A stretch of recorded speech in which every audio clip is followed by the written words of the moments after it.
Yuk.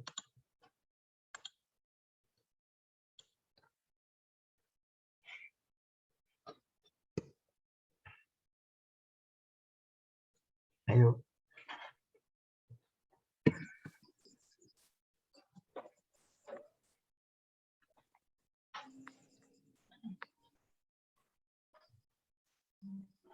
Di.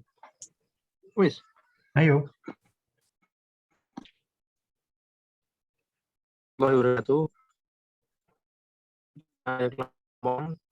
Saya Muhammad Niken Adi Wirman, NIM 11.326. Di sini kami akan presentasikan hasil PKM yang kami lakukan berikut. Yang berjudul Pemberian Edukasi dan Informasi tentang Bantuan Hidup untuk Masyarakat Wilayah Kelurahan Sukabumi Utara, Kecamatan Kebonjeruk, Jakarta Barat, atau bisa disingkat sebagai BHD Jakbar. Selanjutnya,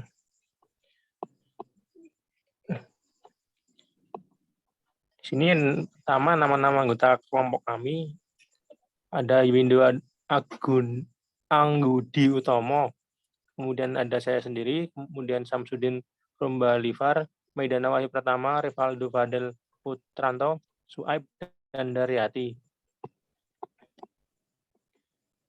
Apa pengabdian masyarakat? Pengabdian masyarakat bisa diartikan sebagai kegiatan sivitas akademik yang memanfaatkan ilmu, pengetahuan, dan teknologi untuk memajukan kesejahteraan masyarakat dan mencerdaskan kehidupan bangsa. Salah satu contohnya yang kami lakukan pengabdian terhadap masyarakat di Sukabumi, Kampung Sukabumi Kebonjeruk. Yang kami ambil adalah PKM-PM. Ada PKM-PM sendiri adalah program penerapan ilmu, pengetahuan, teknologi, dan seni yang berorientasi non-profit dalam upaya mengurangi kesenjangan dalam melindungi lingkungan. Tujuan dari PKM yang kami lakukan, tujuannya adalah memberikan pelajaran kepada mahasiswa tentang potret masyarakat mitra, menumbuhkan tenggang rasa dan solidaritas terhadap masalah yang dihadapi masyarakat atau mitra sekitar. Latar belakang atau bantuan hidup dasar. Di zaman sekarang, sosialisasi terhadap bantuan hidup dasar sangatlah minim. Banyak masyarakat yang rasa solidaritasnya terhadap sesama itu kurang, atau apalagi dalam pemahaman bantuan hidup dasar itu sendiri.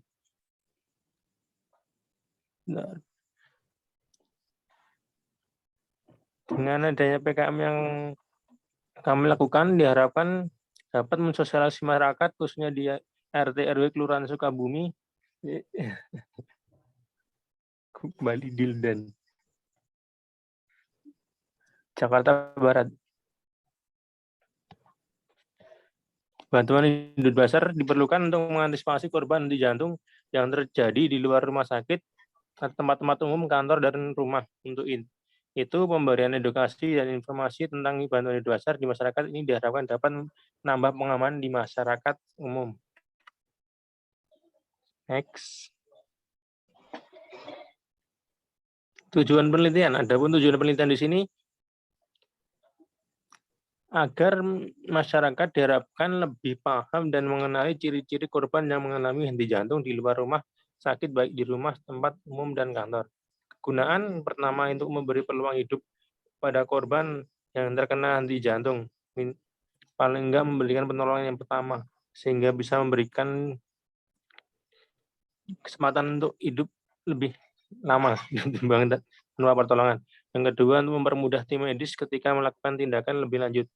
Yang ketiga, menambah wawasan akan penanganan pertama pada korban di tempat umum. Next. Gantian ya?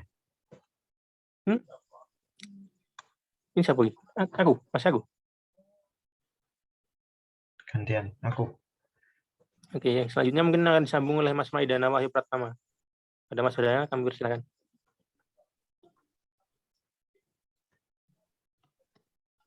Baik, terima kasih Mas Adi. Perkenalkan, nama saya Maidana Wahyu Pratama. Saya akan melanjutkan presentasi dari Mas Muhammad Adi. Pendahuluan, kematian akibat penyakit jantung paling utama disebabkan karena henti jantung mendadak. Fibrilasi ventrikal merupakan irama henti jantung yang paling sering dijumpai. Bantuan hidup dasar adalah menyelamatkan nyawa ketika terjadi henti jantung. Keberhasilan bantuan hidup dasar bila dalam 5 menit pertama dilakukan bantuan AED. Bantuan hidup jantung dasar merupakan gabungan pengamatan dan tindakan yang tidak terputus yang disebut rantai kelangsungan hidup atau chain of survival.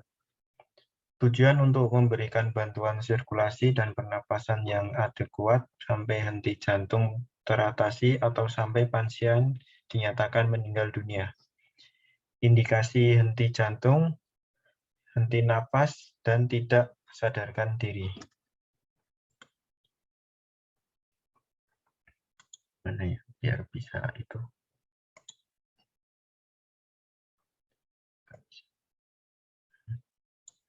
Komponen yang harus dikuasai oleh penolong pada bantuan hidup dasar yaitu pengetahuan penilaian keadaan pasien, pelaksanaan kompresi dada yang baik, penilaian pergerakan dada, serta pemberian bantuan nafas yang baik, lalu penggunaan automated external defibrillator atau AED yang baik.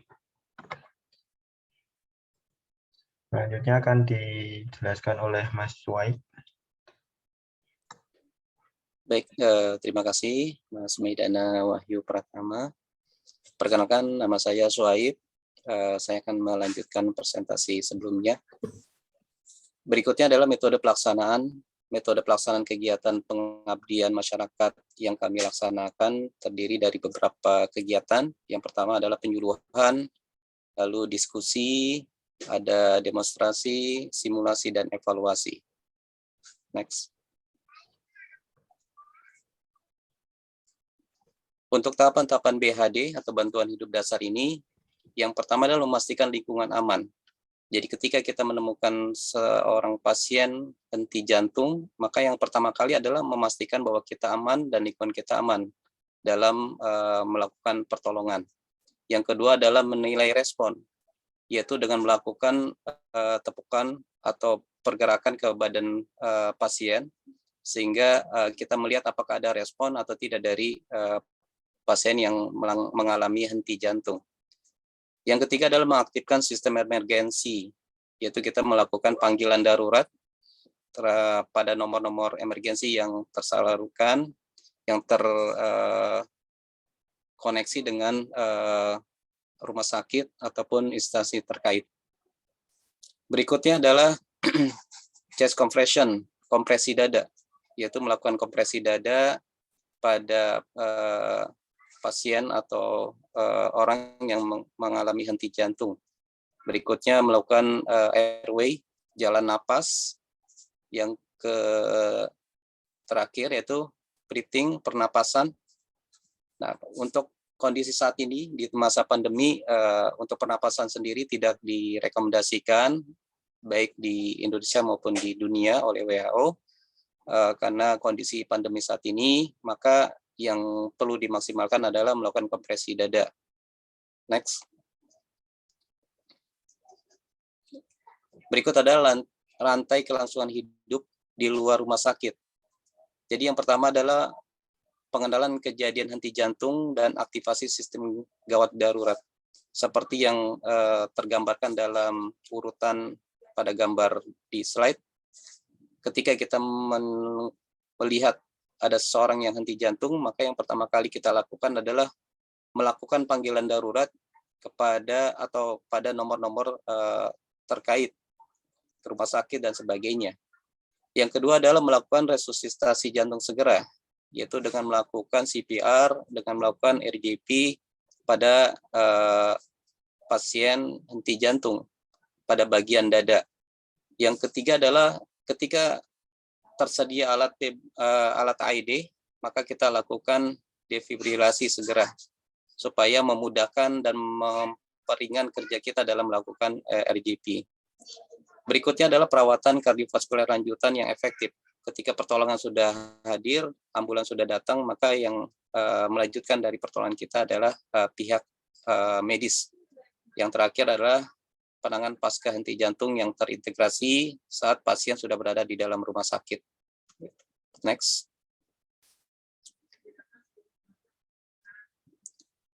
Berikut adalah teknik kompresi dada. Ini kompresi dada yang mesti kita lakukan, yang mesti kita ketahui. Yang pertama, ketika kita menemukan atau menemukan pasien dalam kondisi henti jantung, maka kita baringkan di tempat yang beralas keras, bukan yang beralaskan lembut di sofa ataupun di tempat tidur, tapi di tempat yang keras, di lantai dan sebagainya. Lalu lokasi yang kita lakukan adalah menempatkan posisi tangan kita, kedua tangan kita itu pada bagian tumit tangan, ke tulang dada, setengah bagian bawah. Lalu melakukan tekanan kuat dan cepat. Kuat dan cepat dengan kecepatan 100 sampai 120 kali per menit dengan kedalaman 5 sampai 6 cm. Dan melakukan complete chest recoil dan meminimalkan interupsi terhadap kompresi dada. Jadi ketika kita melakukan kompresi dada, diusahakan tidak ada jeda, tidak ada interupsi dan sebagainya. Next.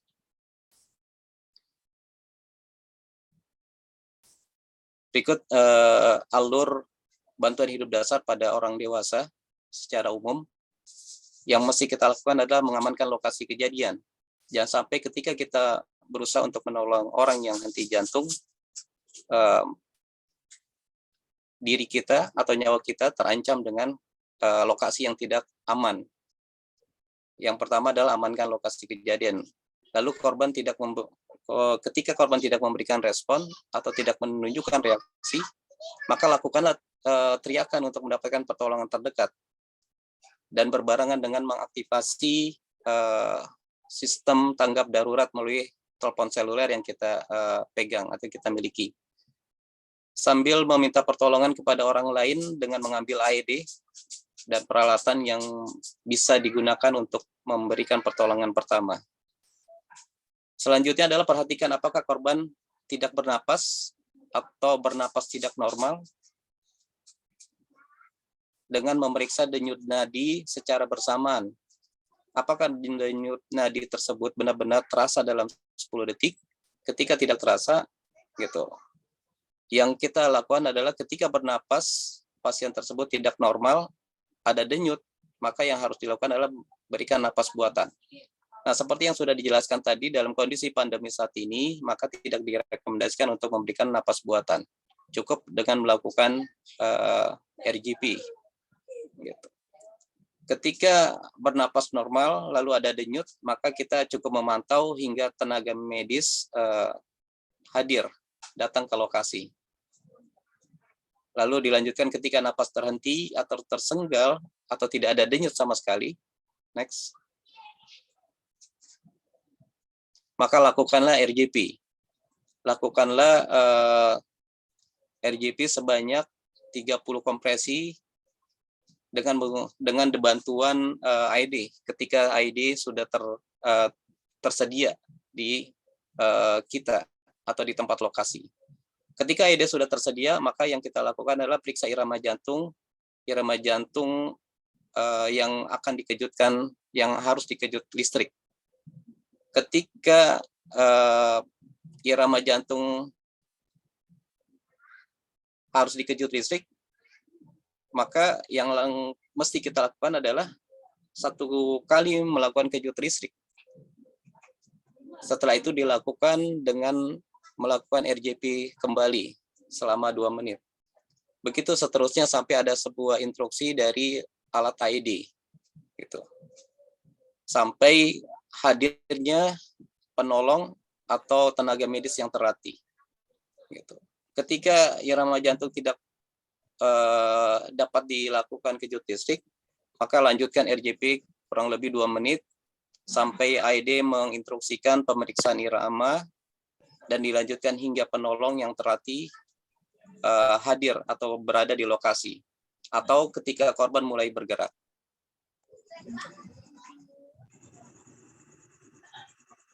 Baik, dilanjutkan presentasi ini dengan Mas Maidana Wahyu, silakan. Baik, terima kasih Mas Waib. Saya lanjutkan kesimpulan dari materi yang kita bahas kali ini adalah diharapkan setelah adanya sosialisasi ke masyarakat secara langsung dapat menambah pengetahuan mereka akan korban henti jantung di luar rumah sakit. Diharapkan setelah paham dengan sosialisasi yang disampaikan membuat masyarakat bisa mempraktikkan secara langsung apa yang sudah mereka dapatkan di lingkungan sekitar. Lalu saran dari kita, dari sosialisasi dan juga dari pengalaman yang telah didapat selama proses di lapangan, menunjukkan hasil berupa saran untuk kelompok kami. Sosialisasi ini akan lebih berguna lagi bagi banyak orang apabila dilakukan secara merata di setiap wilayah daerah agar lebih banyak masyarakat yang lebih paham lagi. Berikut adalah jadwal kegiatan dan biaya yang dikeluarkan oleh kelompok kami. Dari yang pertama, jenis kegiatannya adalah persiapan yang dimulai dari pekan pertama, yaitu survei lokasi, pengurusan perizinan, dan persiapan peralatan. Lalu di pekan kedua ada tahap pelaksanaan, yaitu adanya penyuluhan, pelatihan BHD, dan evaluasi. Dan untuk pekan ketiga ada tahap penyusunan laporan. Lalu di pengeluaran biaya, kami ada jenis pengeluaran di peralatan penunjang seperti spanduk acara, laptop, LCD, proyektor, manekin BHD, dan alat AHD. Itu menghabiskan biaya 500.000. Lalu yang kedua ada bahan habis pakai, ada konsumsi untuk peserta kegiatan yang berjumlah 1.250.000. Lalu ada perjalanan transportasi menghabiskan biaya 500.000 dan lain-lain administrasi 250.000. Jadi total biaya yang kita lakukan pada kegiatan ini berjumlah 2.750.000. Dan ini adalah bentuk poster yang kita bikin, yaitu campaign untuk mengenalkan bagaimana langkah-langkah bantuan hidup dasar ke masyarakat. Sekian presentasi dari kami. Semoga bermanfaat. Mohon maaf jika ada kesalahan yang tak luput dari kami. Sekian. Assalamualaikum warahmatullahi wabarakatuh. Waalaikumsalam warahmatullahi wabarakatuh.